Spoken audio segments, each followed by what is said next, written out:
wonderful, wonderful Thursday morning. So I just want to acknowledge up front, it's a very different feel. Look at this. Look what you can see when the lighting is different. Ooh, look at that. That feels a bit better. I can't quite get this right today. So I'm actually, it's a very different look and feel to the video this morning because I'm using my iPad. And I have to say, I think that the camera phone, like the camera on my phone is somewhat more forgiving than the iPad is. Ooh. Okay. So welcome to part 3 of Overcoming Self-Doubt. So I'm just going to grab my juice.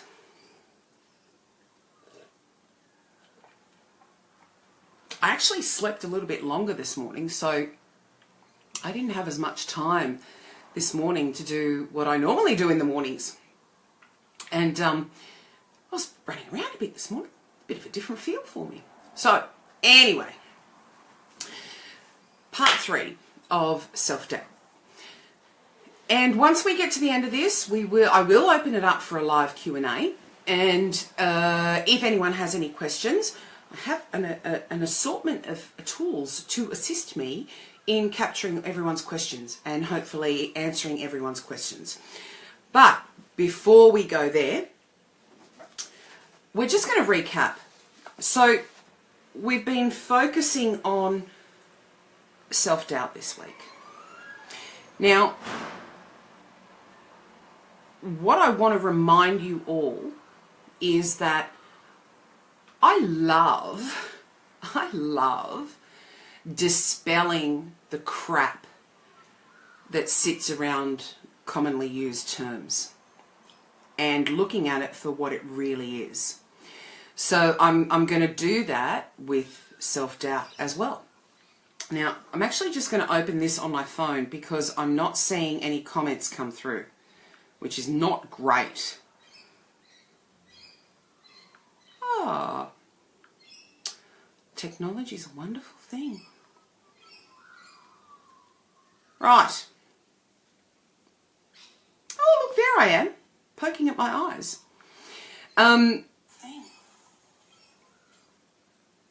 Okay. Oh, thank you, Jackie. See, the iPad doesn't show me the comments, so lucky I have my phone. Look, there's me in duplicate. Oh, there's 2 of me. Oh my God. Okay. So, as I said, I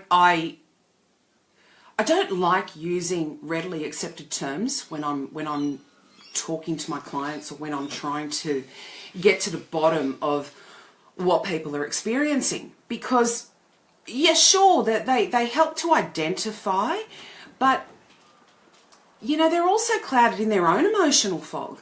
I had someone saying to me a couple of days ago, actually it was last week, that someone had told them that the behaviour they were displaying was anxiety. And it's like, okay, that's the readily accepted term for it. But what are we really looking at? Anxiety is fear. So what are you fearful of?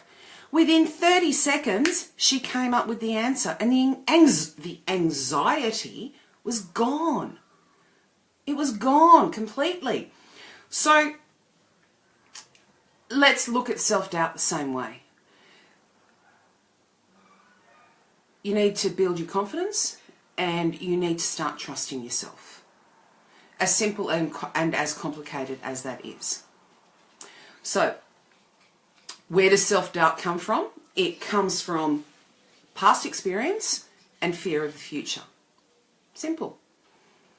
You're letting your past behaviour and the emotional fog around your past behaviour drive what's going to happen or how you believe the future might turn out.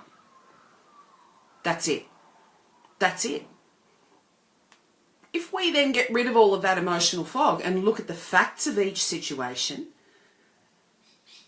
doesn't that shed a completely different light on things, much like I have done today by switching where I'm sitting and I'm getting the light coming in through the window?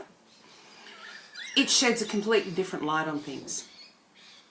So when you're looking at self-doubt on an individual basis, what is the emotional fog surrounding your situation? What are you carrying forward from the past that is stopping you from moving into your preferred future? So remember, you actually have the choice. You have the choice to either repeat your behavior from the past or choose a completely different path. You have that choice. There is nothing saying that you have to base your future on what's happened. Absolutely nothing. There's no reason to do that, except to look at the past for the lessons behind the experience. Hi, Amy. So that's what the worksheet yesterday was for, right? So you guys, when you're ready to address this for yourselves, have a tool that you can use to assess your own issues around self-doubt. Great, when you're ready to do that. So, what's actually at play when we're looking at self-doubt? Okay. You're pushing... Now, just keeping in mind, we have addressed all of these topics in the weeks leading up to this. So, if you need a refresher, just go back and watch the videos. You can do that through the videos tab on the group page, or you can just go to the YouTube channel where they're all grouped into a playlist. Okay? So what's actually at play? You're pushing boundaries. If you're ready to change your life, you're ready to push your boundaries. Now those boundaries could be self-imposed or adopted. But what you're doing when you're deciding to push through self-doubt is to break through those boundaries. You're also dealing with perspective, looking at things a different way, looking at things from a different angle.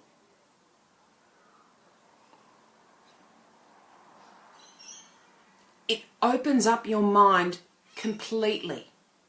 Completely opens up your mind. As soon as you look at something from a different angle, every single aspect of that situation changes. Every single aspect. So, when you're looking at self-doubt, look at it from a different angle. Don't look at it the way you've always looked at it. Procrastination. Now, why does procrastination come into self-doubt?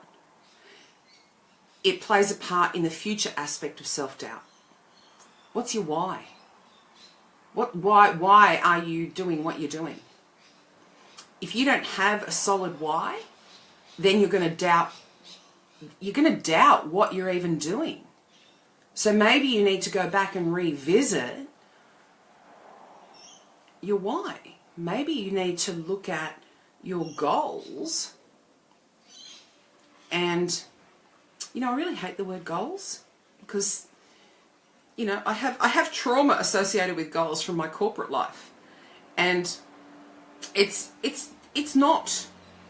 I don't like that word. So maybe start looking at what you want to achieve, rather than calling it a goal. It's what I want to achieve. Yeah, that feels better. I like that much better. Now, if you are procrastinating, it could be because you don't have a solid why, because you don't actually know why you're doing what you're doing. And that could be because you don't want to do it, you don't need to do it, and you don't want the outcomes, or you don't know how to do it. And that would speak to knowledge of, like technical knowledge, or even inspiration. So again, this comes into self-doubt. Comes into self-doubt. If I don't know how to do it, how am I going to do it? It's kind of cyclical. So work through that aspect of things by going back and having a look at the procrastination videos and maybe redoing a target analysis. Could be one way to proceed. Another really big part of self-doubt is resilience.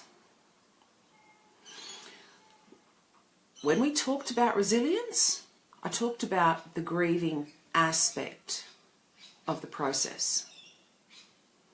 If you are still stuck in the grieving part of a situation, you need to allow that. You need to allow that to happen. You can't push through that. You need to process through it. Okay? So, resilience comes into it in that way. Now, sorry, my green juice doesn't blend quite as well as it used to. I just had a fibre. Something that I haven't touched on before, but I've actually said to quite a few people in the last week or so, is to do with apologising. Apology implies regret, and that's fine once. If you feel you've harmed someone, you apologise once. You make that a heartfelt apology once. Every time you apologise for something over and over and over again, it means you're stuck. You're stuck in that situation that occurred in the past. If you're stuck in that situation that occurred in the past, you're stuck in the past. So by all means, apologise for anything you feel you need to apologise for. And then move on. Then switch to gratitude. Switch to, I am so sorry that I did this. I made you feel this way. I wrapped you up in this situation with me. And I'm really grateful that you were there to support me. Thank you. That statement, or a variation on that statement, wraps that issue up in a nice little parcel and it sends it away. Once. I don't think you ever stop expressing gratitude for the good things that you've experienced, because that serves to continue cementing that sense of gratitude right throughout your life, right throughout your day, your week, your month, whatever. But apology and regret, once. And move forward. So, I sincerely hope that this 3-part series, the information in part 1, which dealt with, dispelling everything around self-doubt as an issue in itself. Part 2, where we looked at self-doubt on an individual basis.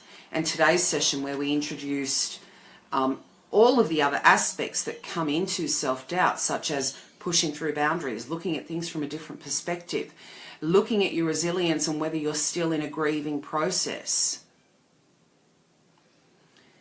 and procrastination, and the understanding of where apology sits in this entire process. I hope that that has helped some of you guys work through what you may be feeling about self-doubt.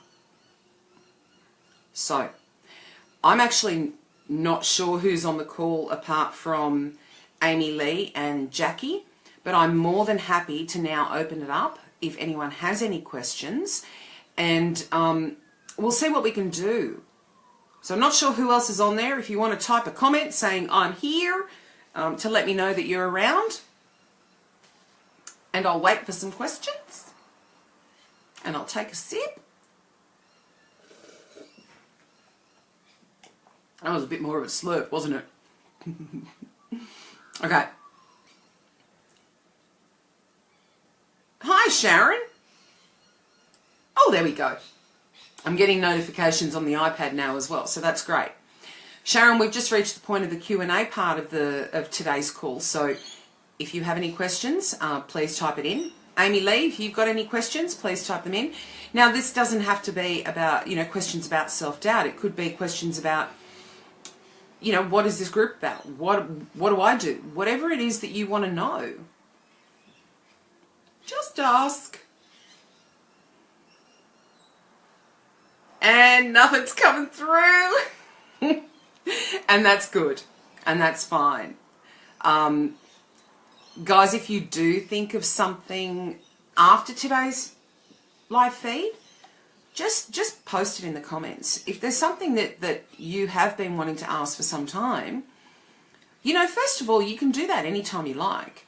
You know, this is my day job now, guys. Really, this is my day job.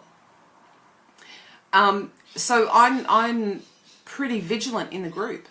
So if there's anything that you ever are wondering about, just post it in the group and I'll get back to you. Now also I'm taking the day off tomorrow. Yay! Yay me! Andre and I are having a married life day tomorrow. He's taking the day off work. I'm taking the day off work. And yeah, we're just going to spend the day together. No idea what.